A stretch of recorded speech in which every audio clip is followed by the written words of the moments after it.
آج ہم ایک ایسے حکمران کی کہانی جانیں گے جس کا عروج آسمانی بجلی کی طرح تیز تھا اور زوال اتنا ہی تباہ کن۔ یہ داستان ہے بایزید اول کی، جسے تاریخ یلدرم یعنی بجلی کے نام سے جانتی ہے۔ تو کہانی کا آغاز ایک بہت ہی چونکا دینے والے سوال سے کرتے ہیں۔ آخر ایسا کیا ہوا کہ دنیا کا ایک طاقتور ترین حکمران، ایک سلطان، ایک پنجرے میں قید ہو گیا؟ یہی وہ سوال ہے جو ہمیں اس پوری داستان کے مرکز تک لے جائے گا۔ سب سے پہلے آئیے یہ دیکھتے ہیں کہ بایزید آخر تھا کون۔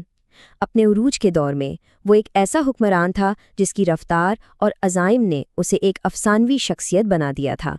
اسے یلدرم یعنی بجلی کا لقب ملا، اور یہ اسے اس کے ناقابل یقین رفتار کی وجہ سے دیا گیا تھا۔ وہ جنگ کے میدان میں بالکل بجلی کی طرح اپنے دشمنوں پر گرتا تھا اور انہیں سنبھلنے کا موقع تک نہیں دیتا تھا۔ ذرا اس ٹائم لائن پر نظر ڈالیں۔ صرف ایک دہائی کے اندر اس نے اپنی سلطنت کو کہاں سے کہاں پہنچا دیا۔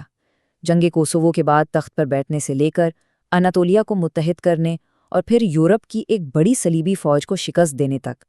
سن 1400 تک اس کی سلطنت بلکان سے لے کر فرات تک پھیلی ہوئی تھی۔ واقعی بجلی کی سی رفتار۔ لیکن جب کوئی اتنی تیزی سے ابھرتا ہے تو ظاہر ہے وہ دوسروں کی نظروں میں بھی آتا ہے۔ بایزید کی تیز رفتار توسیع مشرق میں ایک اور افسانوی فاتح کی توجہ کا مرکز بن رہی تھی۔ تو یہاں دو ایسی شخصیتوں کا ٹکراؤ ہونے جا رہا تھا جو مسلم دنیا کی بنیادیں ہلا کر رکھ دیتا۔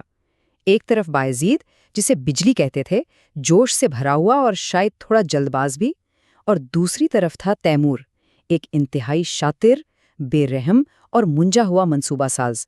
یہ دو پہاڑوں کا ٹکراؤ تھا۔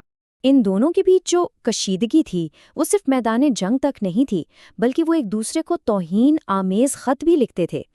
تیمور کا یہ جملہ ان کی گہری دشمنی کو ظاہر کرتا ہے، جہاں وہ بایزید کو ایک چیونٹی کہہ کر اس کی طاقت کو حقیر سمجھ رہا ہے۔ اور پھر وہ وقت آ ہی گیا جب یہ ساری دشمنی، یہ توہین اور یہ غرور ایک کھلی جنگ میں بدل گئے۔ یہی وہ لمحہ تھا جہاں تاریخ نے ایک نیا موڑ لینا تھا۔ 20 جولائی 1402 تاریخ کا ایک ایسا دن جب انکرا کے میدان میں دو عظیم فوجیں آمنے سامنے آئیں، اور اس جنگ نے ایک سلطنت کی تقدیر کا فیصلہ کر دیا۔ جنگ کا نتیجہ سلطنت عثمانیہ کے لیے ایک مکمل تباہی تھا۔ نہ صرف فوج کو بری طرح شکست ہوئی، بلکہ بایزید کے اپنے اتحادی بھی اسے چھوڑ کر تیمور سے جا ملے۔ بایزید نے بھاگنے کی کوشش کی، لیکن وہ پکڑا گیا۔ سلطان خود اب ایک قیدی تھا۔ کہتے ہیں کہ جب بایزید کو پہلی بار تیمور کے سامنے لایا گیا تو تیمور نے اسے دیکھ کر یہ طنزیہ جملہ کہا۔ اس نے اپنی اور بایزید کی جسمانی خامیوں کا ذکر کرتے ہوئے یہ دکھایا کہ کیسے قسمت نے طاقت کو دو لنگڑے حکمرانوں میں بانٹ دیا تھا۔ یہ ایک بہت بڑا ڈراماٹک لمحہ تھا۔ لیکن بایزید کی گرفتاری کے بعد اصل میں ہوا کیا؟ یہ وہ جگہ ہے جہاں تاریخ اور افسانے آپس میں گھل مل جاتے ہیں۔ کیا سچ ہے اور کیا کہانی؟ آئیے اس حقیقت کو کھوجنے کی کوشش کرتے ہیں۔ تو ایک طرف تو وہ کہانیاں ہیں جو بہت مشہور ہوئیں، جیسے کہ اسے لوہے کے پنجرے میں رکھا گیا، اس کی تذلیل کی گئی اور اس کی بیوی کی بھی بے عزتی کی گئی۔ لیکن دوسری طرف اگر ہم تاریخی ریکارڈز دیکھیں، خاص طور پر تیموری دور کے مورخین کی تحریریں، تو معاملہ کچھ اور نظر آتا ہے۔ وہ کہتے ہیں کہ بایزید کے ساتھ عزت سے پیش آیا گیا۔ تو یہ پنجرے کی بات کہاں سے آئی؟ ہو سکتا ہے یہ ایک حقیقی پنجرہ نہ ہو، بلکہ ایک ادبی استعارہ ہو، ایک طاقتور حکمران کی بے بسی کو دکھانے کے لیے۔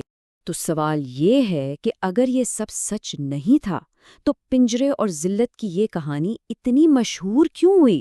خاص طور پر مغربی یورپ میں یہ کہانی بہت مقبول ہوئی۔ اسے ڈراموں، اوپرا اور پینٹنگز میں دکھایا گیا کیونکہ یہ ایک طاقتور مسلمان سلطان کے زوال کی ایک ڈرامائی کہانی تھی۔ سلطان کا زوال صرف اس کی ذاتی کہانی نہیں تھی، یہ ایک ایسی تباہی تھی جس نے پوری سلطنت عثمانیہ کو ہلا کر رکھ دیا اور اسے تباہی کے دہانے پر پہنچا دیا۔ بازید کی شکست کے بعد جو ہوا اسے عثمانی دور انتشار کہا جاتا ہے۔ ہوا یہ کہ بازید کی قید میں ہی موت ہو گئی۔ اس کے چاروں بیٹے جو جنگ سے بھاگ نکلے تھے تخت کے لیے آپس میں ہی لڑ پڑے، اور یہ خانہ جنگی 10 سال سے بھی زیادہ چلی، جس نے سلطنت کو بالکل توڑ کر رکھ دیا۔ آخرکار بایزید کے ایک بیٹے محمد اول نے جیسے تیسے کر کے سلطنت کو دوبارہ جوڑ تو لیا، لیکن اس میں دہائیاں لگ گئیں۔ اور وہ سلطنت اب اپنی پرانی طاقت اور شان و شوکت کا صرف ایک سایہ رہ گئی تھی جسے بایزید نے کھڑا کیا تھا۔ تو بایزید کی یہ پوری کہانی ہمیں ایک بہت بڑے اور اہم سوال پر لا کر چھوڑ دیتی ہے۔ تاریخ کیسے بدل جاتی ہے جب اسے لکھنے والا یا سنانے والا فاتح ہو؟ یہ ہمیں یاد دلاتا ہے کہ تاریخ صرف حقائق کا مجموعہ نہیں ہوتی، بلکہ یہ ایک بیانیہ ہے، ایک کہانی ہے، جسے اکثر طاقتور لوگ اپنے نقطہ نظر سے لکھتے ہیں۔